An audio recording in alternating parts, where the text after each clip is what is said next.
বিএনপির যুগ্ম মহাসচিব শহীদউদ্দিন চৌধুরী এনি বলেছেন, একজন উপদেষ্টাকে পানির বোতল মারা এটাও কিন্তু কম ষড়যন্ত্রের অংশ নয়। গণতান্ত্রিক প্রক্রিয়াকে বাধাগ্রস্ত করার জন্য গভীর ষড়যন্ত্র চলছে। শুক্রবার লক্ষ্মীপুর সদর উপজেলার লাহারকান্দি ইউনিয়নের ৩ নম্বর ওয়ার্ড বিএনপির নেতৃত্ব নির্বাচনের লক্ষ্যে তালহাটি সরকারি প্রাথমিক বিদ্যালয় ভোটকেন্দ্র পরিদর্শন শেষে আয়োজিত সমাবেশে তিনি এসব কথা বলেন।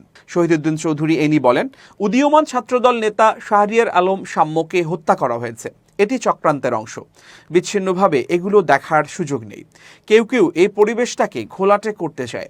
জগন্নাথ বিশ্ববিদ্যালয় থেকে একটা মিছিল আসছে, অনেক মিছিলই ঢাকা শহরে হচ্ছে। এদের সঙ্গে বসতে হবে, এদের প্রতিনিধির সঙ্গে আলোচনা করতে হবে, আলোচনা করে আবার বিদায় দিতে হবে। তিনি আরও বলেন, অন্তর্বর্তী সরকার সব দাবি এখনই মানতে পারবে না। যেখানে 17 বছর লুটপাট হয়েছে, অনিয়ম অত্যাচার হয়েছে, একটি নির্বাচিত সরকার এসেও সব সমস্যা সমাধান করতে পারবে না। অন্তর্বর্তী সরকার অল্প কয়েকদিনের মধ্যে সব দাবি মানতে পারবে না। অনেকে দাবি তুলবে, এগুলো নিয়ে আলোচনা করতে হবে, সমাধানেরও চেষ্টা বাইর করতে হবে। কিন্তু সেখানে পুলিশ যেভাবে ছাত্রদের পিটিয়েছে এটাও কিন্তু ঠিক করেনি। এর ভেতরে আবার ষড়যন্ত্র ঢুকছে।